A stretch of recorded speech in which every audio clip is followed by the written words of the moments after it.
Operation Mahadev रे पहलगांव आक्रमण रे संपृक्त 3 आतंकवादी निहत।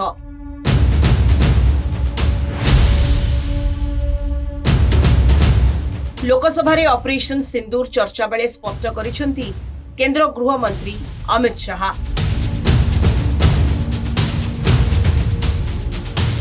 मृत 3 आतंकवादी हेले सुलेमान उर्फ फैजल, अफगान और जिब्रान। मृत आतंकवादी पाकिस्तान रो होइथिबा प्रमाण मिलिछि। समस्त आतंकवादी लश्कर ए तैयबार सदस्य। सुलेमान एवं अफगान लश्कर ए तैयबार ए कैटेगरी कमांडर थिले। सेबड़ी जिब्रान थिला ए ग्रेड आतंकवादी। जम्मू कश्मीर पुलिस, सीआरपीएफ और भारतीय सेनार मिलित ऑपरेशन रे आतंकी निहत होइथिबा कहिसेंती अमित शाह। तेबे मृत आतंकवादी किपरि पहलगांव आतंकवादी बोली चिन्हट हेले ताहा कहिसेंती केंद्र गृह मंत्री। एही आतंकी को जो माने आश्रय देथिले सेमानकु पूर्वरु गिरफ करिथिला एनआईए। सेबड़ी जो माने खाइबा को देथिले सेमानकु अटक रखा जायतिला। आतंकवादी को मृतदेह श्रीनगर रे पहुंचबा परे सेमाने चिन्हट करथिले। सेहीपरि आतंकवादी आक्रमणरु मिलिथिबा कार्टेज रो एफएसएल रिपोर्ट पूर्वरु प्रस्तुत थिला। गतकाली मृत 3 आतंकवादी राइफल जबत करा जायतिला, जहां एफएसएल रिपोर्ट सहित मेल करा जायतिला।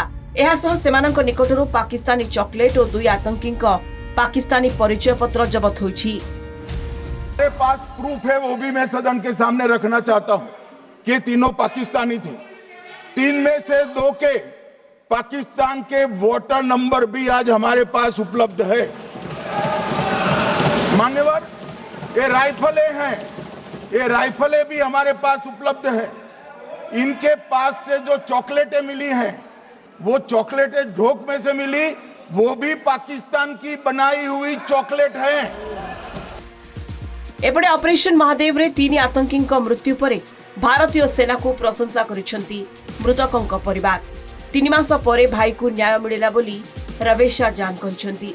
सेहीपरि आतंकवादी निधन सुरक्षाकर्मी बड़ सफलता और देशवासी सुखद खबर बोली लेफ्टिनेंट जनरल केजेएस डिलोन कहिसेंती। निहत 3 आतंकी लश्कर ए तैयबार ए कैटेगरी कमांडर थिबा जम्मू कश्मीर पूर्वतन डीजीपी शेषपाल वैद सूचना दैछंती।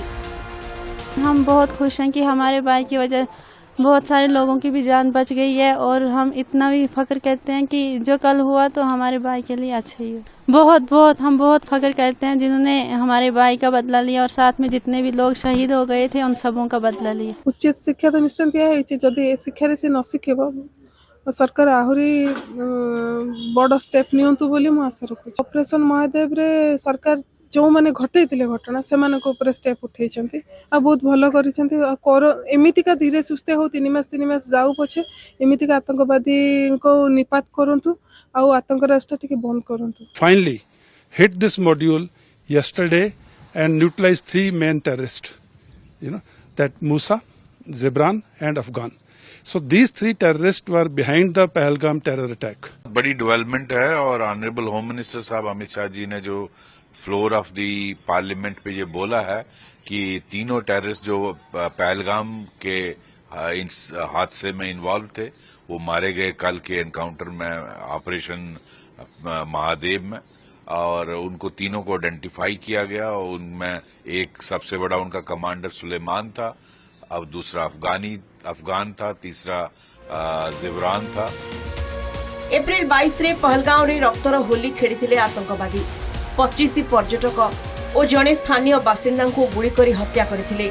आक्रमणकारी भितरे थिले 3 पाकिस्तानी आतंकवादी। एसबु भितरे ऑपरेशन महादेव ने प्रश्न उठाई टीएमसी।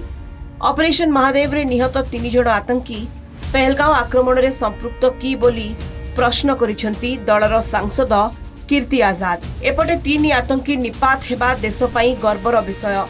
ऑपरेशन सिंदूर जारी रहिथिबा जवाब देछि BJP. Bureau report, Kalinga TV.